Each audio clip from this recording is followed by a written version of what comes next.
Hi, this is Terry Murphy, and thanks for joining us. Can everybody hear us? If you can, just go ahead and raise your hand, say hi in the chat box. I'm Terry Murphy. We're so excited to have you with us today. Um, there we go. We've got more people joining us every minute. This is so exciting because we are at the very beginning of our program. And you know, we've told you about Don Hudson. He is the New York Times, Wall Street Journal, and only Memphian who is a New York Times and Wall Street Journal best-selling author. So we're excited to have Don with us today. And Don, why don't you say hello to everybody? Hello. Thanks, Terry. I'm delighted to be here, and I know we'll have a good call today. Well, we are, and it's the first in the series, Don, that we're launching here at US Learning to help that business owner who's busy working in their business, but now they need to work on their business. And as a gift to everybody on, we've got a great gift for everybody who stays on the call. We are going to hold true to our 36 minutes of real content. Now, that doesn't include questions and answers and housekeeping, but at the end of the day, we want to be congruent with our attempt to make sure that you get this while you are on break for lunch, because everybody has to eat lunch, right, Don? Yes. All right, so here's what you need to know. We are looking for how do we sell value. We just know that value is a tough thing to provide when you're in a marketplace where there's lots. So, Don, why do we need to sell value? Well, Terry, it's a great question. The fact is, competition is keener than it's ever been. You know, the weak companies and weak salespeople have already failed and are history. Only survivors remain.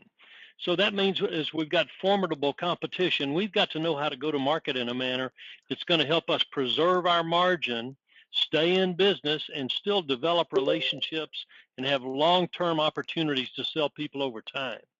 So if you win business on price, you're probably going to lose it on price. Let's try to protect our margin. You know, there's always somebody out there who will sell cheaper. So I think we need to do everything in our power to use other elements of comparison than just price. Well, I know that there's a real cost that comes to cutting your price, but at the end of the day, it's not about price. There's so much more to the elements of selling value. Why don't you tell us what it really costs? Well, I really like the comparison, Terry, of apparent price today and ultimate cost over time. They're purchasing agents. They're people in corporate America. They're individuals who have blinders on and think of nothing but apparent price today. What's your bottom line? And if they can get it cheaper from somebody else, sometimes they'll do that. I think what we do to really earn our keep in professional selling is we've got to focus on ultimate cost over time. Do you really want what's best for your company over some period of time? Or are you willing to sacrifice ultimate profitability for what is apparently a lower price today? So we change their base of thinking. So how do we do that? I'd like to give you one really good example that's in selling value, and it's a story about Will Schulte. And he was the number one salesperson for Chromecraft. And they had a line of commercial seating chairs, and they sold them to companies that rented them out and so forth. So all their sales were big sales. And they had a competitor they knew was really going to be tough to beat on price, so they really didn't even try. The good news was that Will had an internal advocate in that company, and he asked him, can you provide me some information about the life of the chairs that you last bought from that incumbent vendor? And he gave him the information and the life of the chairs and how they were used and all that sort of thing. He was able to extrapolate that information into a very convincing sales presentation that enabled him to talk about ultimate cost over time. And he worked very hard on it. He did a great job. He created a value proposition which was so compelling that that purchasing agent who was really beating him up on price finally said, you know, you're absolutely right. I'm going to go with you because over time you're going to save us some money. So that's one example of what we can do to try to be as creative as possible to get the base off of apparent price today and get it into bigger, deeper thinking with our prospective buyer.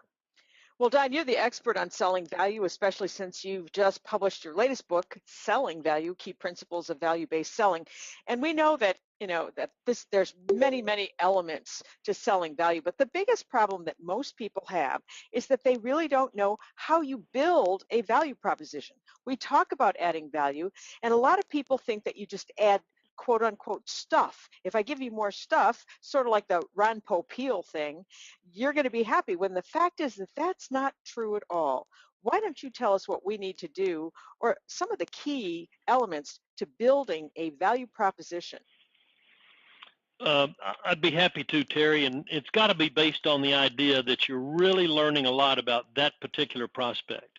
So here's my recommendation. I'd like to suggest that everyone on this call today do a deep dive in expanding your understanding of what a value proposition is and how you can use that profitably in the marketplace to be able to get your price.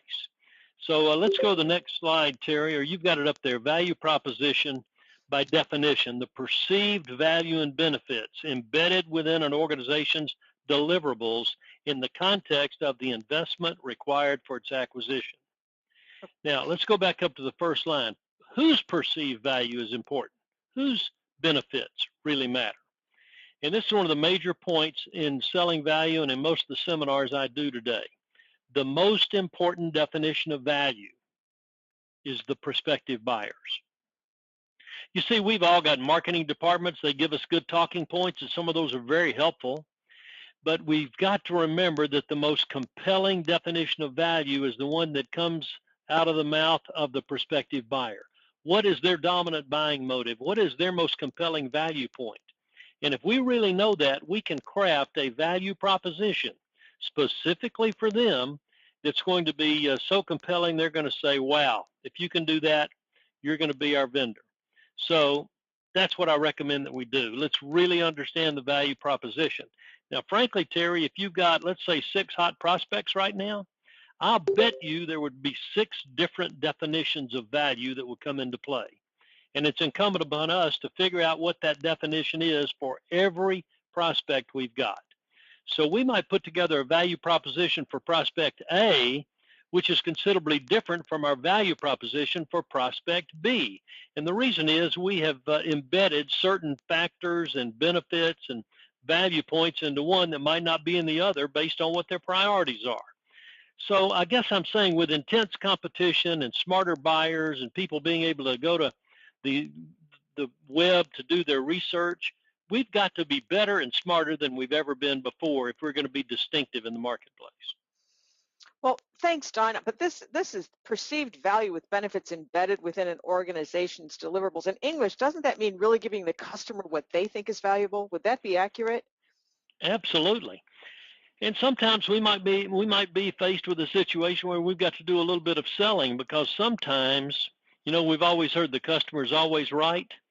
Well, I like to say it this way: the customer is always the customer.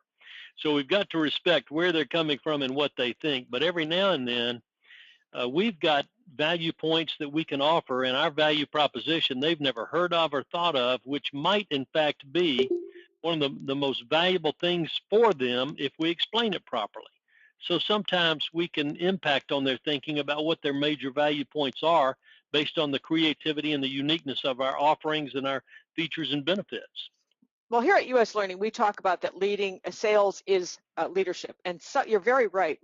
Sometimes the prospect doesn't even know what they don't know, that we can help them because we see a bigger picture. So it always comes down to your gross profit. Why don't you explain why cutting your price can be a bad idea if you're looking to be profitable in today's business world? Okay, well, rule number 1 is, if we're going to stay in business, we've got to be profitable enough to do it. And if we're not making any money, we don't have a business, we have a hobby. We've got to take this protection of gross profit and margin very seriously. So look at the example on your screen. If the price of a product is $1,000 and the cost of goods sold that a company has to pay is $600, that means gross profit is $400. Then you have other ancillary expenses where you get down to net profit, and it might be a much, much smaller number. So we've got to protect gross profit. So I know some salespeople that will work harder to sell their manager on a price cut than they do to sell their prospect on buying at rate card. That doesn't work. We got to be on the side of the company. Protect your margin. So look at the net effect. Let's say a salesperson says, okay, I'll sell it to you at a 10% discount. So instead of selling it for $1,000, they sell it for $900 Cost of goods sold is still going to be $600. So your gross profit goes down 25% from 400 to 300. So this is a significant situation. We've got to pay attention to gross profit. Well, Don, that's all well and good, but there's a lot of people selling the exact same thing I might be selling. So what makes you different from or better than your competitors? I love that question. It's my favorite question to ask a salesperson. And if a salesperson is asked that question and they say, duh, they are in big time trouble. They're probably not going to endure. As professional salespeople, we've got to be articulate. We've got to have great reflexes. We've got to be convincing, effective, persuasive, and confident. When you're talking price, you can never waver. You've got to have strength in your voice. So when we ask somebody, what makes you different from or better than your competition? If you say something which happens to be something that your competitor also has, obviously that's not a differentiator. So we need to understand what the competitors are offering. By the way, Terry, where do you think is the best place for us to secure intel on our competition? I would say a great needs analysis. Well, that's one very, very good place, but there's another place that's rather unsuspecting. If you've got an internal advocate at a company that you've been selling from time to time for years, and they really like you and you like them, and you have advanced the relationship very creatively over time, and there's a high trust factor there, you might say to them, I know your last significant order went to XYZ company instead of us, and I'm just kind of curious, would you share with me why their offer was more compelling than ours? And if you've got a really good relationship with that internal advocate, they might say, well, I can tell you exactly what it was. It was one thing. They've got the best delivery system in the business. And if we thought your company or some of the others could come up with the kind of delivery system that they've got, we might well do business with you. So that is the securing of intelligence on a competitor that's extremely valuable. When you know why they went with the competition, that can help you in the future crafting of your value proposition. Well, It'll help you figure out what you've got to fix. well, what So I've heard, that's an example. well, what I've heard from you that clearly we've got to have an articulate differentiation in our value set. And then we really need to listen, A, to the marketplace so we can find out what our competitors are doing, and B, do the Right. research so that we can do that. But when it comes down to it, we really do have to figure out why we need to sell value to make more sales. So why don't you just go into that just a little bit? Okay. Well, everybody talks about increasing sales. I think we got to focus on increasing profitable sales. That's what's important, because if it's not profitable, that's a big time problem. Terry, you will recall, and some of our listeners today who are on this call have probably read The 1 Minute Negotiator, which Dr. George Lucas and I wrote. And it was a parable. It was a storyline about a salesman named Jay who, along with his wife, are on an airliner. And the story opens up. They're on their way to Miami to their national sales meeting. And he's riding the crest of the wave. He's on cloud nine because he's about 95% sure he's going to get the Salesman of the Year award and maybe even a promotion to regional manager. He had, in fact, had more sales volume than any other salesperson in the company. Well, they get to Miami and the scuttlebutt is on the street that he's not going to get the award this year. Well, he was absolutely devastated, as was his wife. And sure enough, at the banquet 2 nights later, it was given to a woman who had not sold as much as Jay. However, her gross margin was considerably more than Jay's. So her contribution to profit was more than Jay's. And in that respect, the president of the company decided to give her the award and the promotion to regional manager. Jay sold more, but she sold at a greater profit. So what's more important? That was the point we wanted to make. It's profitable sales that really matter. So the big question is, why do we need to sell value to make more sales? It needs to be sell value to make more profitable sales. You see, you can't win long term when you compete on price. And the reason is, if you win a piece of business on price, you're probably also going to lose it on price. That's the reason we need to be working to change the base of thinking as often as we can to talk about features, benefits, value points, and all the things that we know can accrue to our customers that are going to be of great benefit to them. The other point, differentiating your service separates you from the competition. We've got to show them how we're different from and better than. And that becomes something that's a part of our sales task, and we need to be good at it. We need to have our story down cold. I'm not one who's in favor of canned pitches. I'm more in favor of needs analysis followed by tailored proposals that are presented in a compelling and positive fashion, but it's not the same thing many times that we told our last prospect. Well, So the big question is, how do we differentiate? and really that's the Well, key. I mean, we got to figure out how do we do that. So let's go into how you help articulate companies and corporations when you consult to do that. okay, well, there's several ways we can differentiate. And I'd like to recommend our listeners on the call today, just like I recommend a deep dive on defining a value proposition that you're able to craft and present to your prospective clients, do a deep dive on differentiation in your company as well.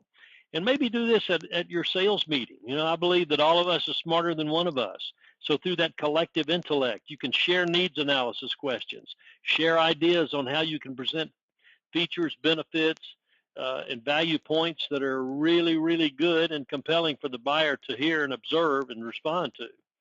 So we get basically into what differentiation can be. And our U.S. learning model that I put together just a few years ago, and I've been tweaking and fine-tuning it, basically is that there's 7 types of differentiation. So let's go through them one at a time. First of all, we have product differentiation. That's your offering. Now, your product might be a service, so it could be a tangible or an intangible product.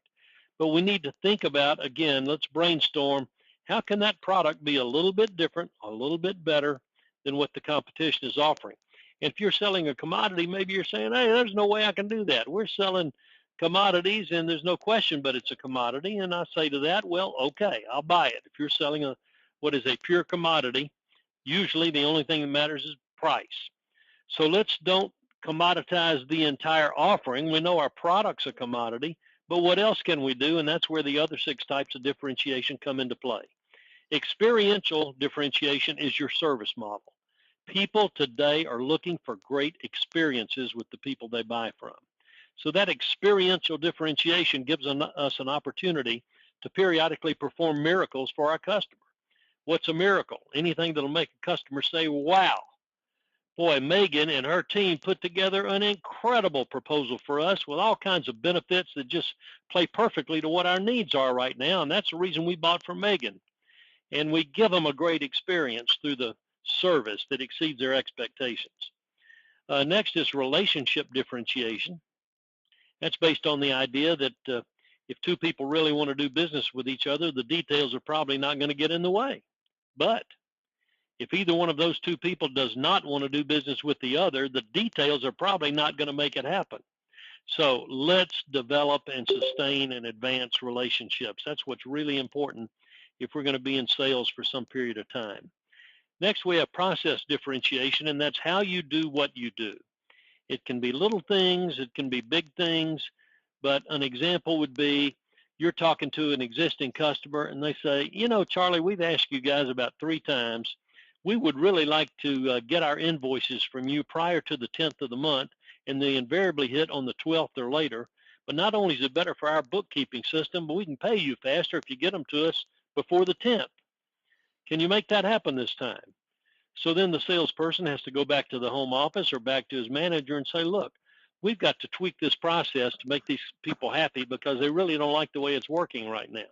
So sometimes we have to do some internal selling to tweak and fine-tune processes that are more customer friendly. Then we have what we call technological differentiation. And the technological type of differentiation, it might be the modern technology of your product that you were able to incorporate features and benefits that are that appeal to the techno geeks, and maybe it's something, however, that has to do with the technology of your communications flow. For example, I had a guy in a seminar recently. He said, Don, what is the best way for me to communicate with my prospects? Well, I thought the answer was very obvious. The answer is any means and manner by which your prospect wants to communicate. But this one guy said, well, I got to tell you, I've got this one client and they've been good customers over time, but I'm really frustrated right now because they have made my main contact. This young guy is about 26 years old, and I'm very frustrated with this young man because he will not return my phone call. And I said, well, let me get this straight. How old is he? He said, I think he's 26, 27. I said, and how old are you? He said, well, I'm 52. I said, great. Here's a bulletin for you. He's not going to return your phone call. You might as well send him smoke signals. A 26 or 7-year-old is going to want to communicate by text about 98% of the time. And if you're not in a position to text in a timely manner, you are at a competitive disadvantage in the marketplace. So we've got to be technologically adept, communicatively, and in terms of the technology of our product that's going to make us the most desirable option in the marketplace. Now, next we have what's called marketing differentiation. Let's say you do have a commodity that you're offering and you're frequently getting beat up on price. I look at it like this. Let's just say that almost every consideration of what you're offering plus what this competitor is offering is identical. But let's look at marketing. Typically, that would be comprised of public relations, advertising, sales, and today we, of course, added in social media. And if you can outsell your competition, the fact that you broke even on all those other differentiators doesn't matter nearly as much. So what kind of sales training are you getting? What are you getting, and what are you doing to expand your knowledge? How many books per year are you reading as far as new books being offered on professional selling? What is your company providing in the way of training? These are all critical questions, because if we're selling the same way we were selling even 2 years ago, we're probably going to be in trouble. So that's part of it, as well as the marketing thing. Finally, we mentioned, you notice it's in red, that evil word price. If you choose to go to market as the low price provider, and sometimes that's perhaps the thing to do. I got to tell you, I've been doing this over 40 years, and I've got a really strong client base with over half the Fortune 500. I don't think anybody has ever hired me to come into their company and to say, Don, help us tell our people how we can be the low price provider and be more successful. That is totally incongruent. And again, if you get a piece of business on price, you're probably going to lose it on price. So be very, very careful.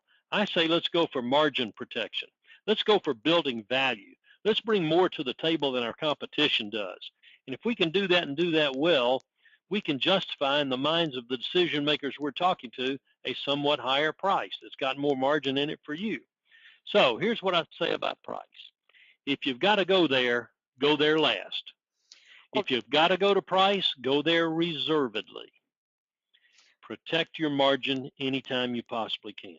Well, those are great points, Don, and we know that marketing today is so expansive, and very often your client or customer doesn't even know it's available to market their property or their services or their products even better than before. So that research piece comes in there, but it really comes down to one thing, and that is how you have to understand what your customer is really needing. Where's their pain, and how can you solve it? And you say you can do that through needs analysis. Yeah, well, let's stay with this concept of understanding the customer for a moment. I look at it this way. People are different. And if there's a communications gap between you and your prospective buyer, whose job is it to close the gap? Hey, that's our job. Whoever's spending the money, it's the other person's job to close any communications gaps which might exist. That's the reason, Terry, that you and I have enjoyed and benefited so much from sharing with our clients the differences in behavioral styles and how you sell different people differently, and the difference of the generations, such as the technological example a few moments ago. We've got to understand those differences and then get specifically into the head and the heart of that prospective buyer. So because people are different, when we're given an opportunity to interact with a prospective buyer, I always like to think in terms of the importance of our needs analysis. So here's my recommended opener. You know, I'm excited to tell you what we offer at ABC Company and how we can solve a lot of your problems. But before we get into that, if it's okay, I'd like to ask you some questions about your needs and your company's needs. Would that be okay? And people will just about always say yes to that because you're talking about their favorite topic, them. So then you start asking some really, really good questions. A good needs analysis is one that really causes prospects to think. I love it when a prospect says, boy, Don, that's a good question. I don't think anybody's ever asked me that before. And all of a sudden now I know I'm on the right track because I'm trying to differentiate my approach. But the thing you want to remember is the best presentation you will ever give is one your prospect helped design. I've got a buddy named Rick Barrera in California. He did a great job in a speech, and the VP of sales of that organization after the meeting said, Rick, man, we want more of this. You did a nice job for us. Uh, could you put together a proposal on what we might do as a company to subscribe to more of your philosophies? He said, I will not only provide a proposal for you, but I can assure you right now that you're going to buy it. And the guy laughed and he said, why is that? He said, because you're going to help me craft it. He said, okay, I'll help you. So basically, Rick started asking all of these key and critical questions when they had the opportunity to get into needs analysis with more depth. And he basically put together a presentation his prospect helped him design.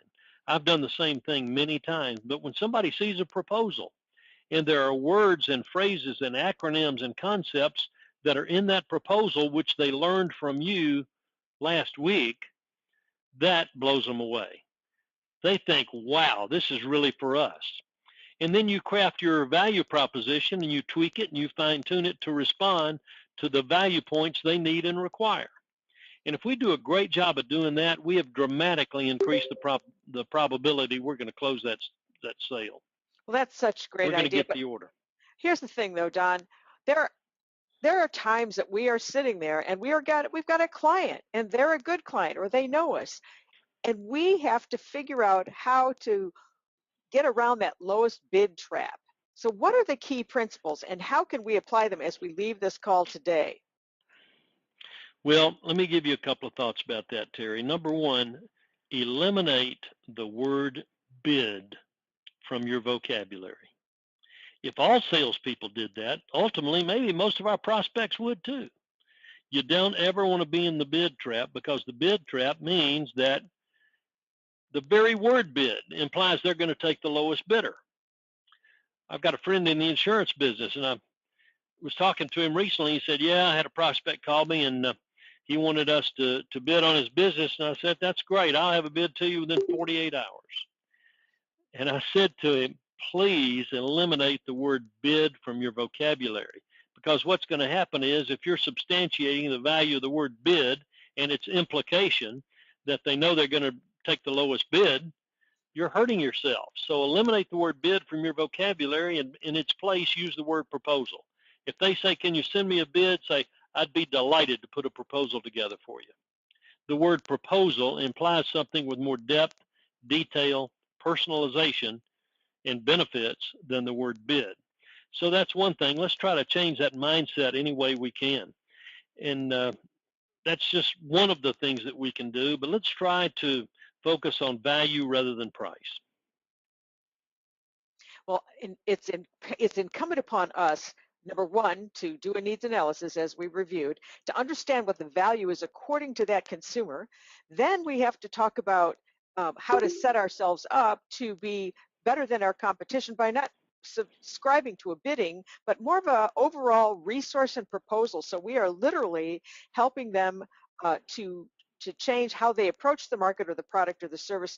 And now we have to not sell features. And so many of us have learned how to sell features instead of selling benefits. You say there are 4 types. Can you describe them for us?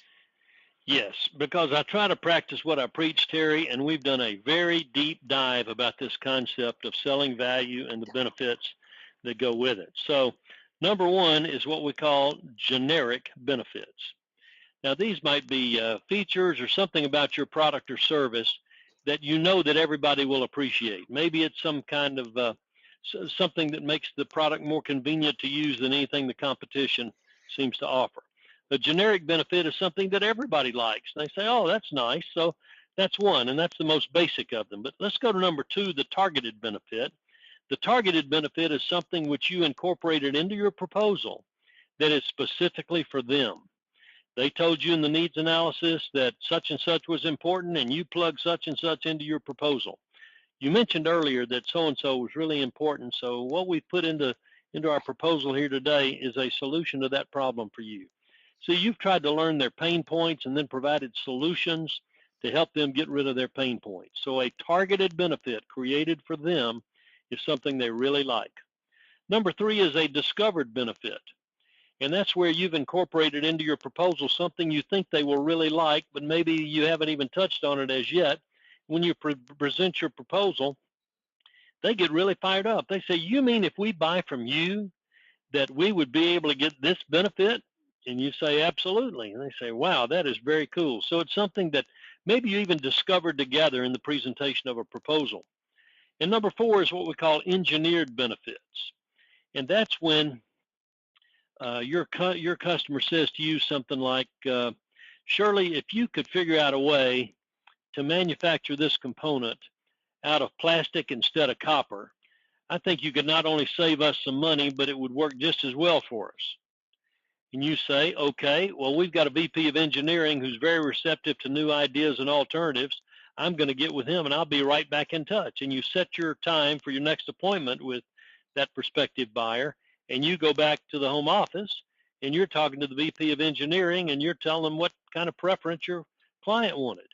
You know, if they're going to buy 18,340,000 of those widgets, by golly, you can do a little bobbing and weaving to come up with a component made out of a different product. So that's something that you would engineer specifically for them, with perhaps the help of other people internally within your company. So those are the four types of benefits that I talk about. Most things would tend to fit into one of those four categories, but I would also challenge our listeners today, anything you can do to come up with a number 5, number 6, or anything, more power to you. But if you do a deep dive on benefits, value points, value proposition, all these things we're talking about today, you're going to be ahead of the game from a competitive standpoint. Well, that's great advice, Don. And just to review for those of you that may have joined us a little bit later, we know that we just can't compete long term on price, because that cuts into our gross margin. And that apparent price today can cost us over time, which ultimately will put us out of business. And as being the author of the 1 Minute Entrepreneur, we know that 94% of entrepreneurs will be out of business in the first 5 years because they don't look at that bottom line. And so you build that value proposition so that you are building literally value in the eyes as it's seen in the client. It's not about getting more, it's about getting what they want. And then you talk about how we differentiate ourselves and using the 7 types of differentiation, all important key facts. But as a couple of final tips before we get into questions and answers, why don't you tell us, how do we make more sales by selling value? Well, I would recommend, Terry, that everybody be very careful about your semantics. Don't say bid, say proposal. I even suggest sometimes when we talk about what selling is about, our selling vernacular needs to be good. Let's remember to say things that let people know that we understand that selling is not something you do to somebody. It's a win-win experience you have with somebody. So use words and terms like a collaborative approach. We want to understand how you feel and where you're coming from and what your needs and desires are here, so that we can create the value you really want and need. Things like handling objections. That's a negative term. We use the term dealing with customer concerns instead of handling objections. You know, even something like closing the sale.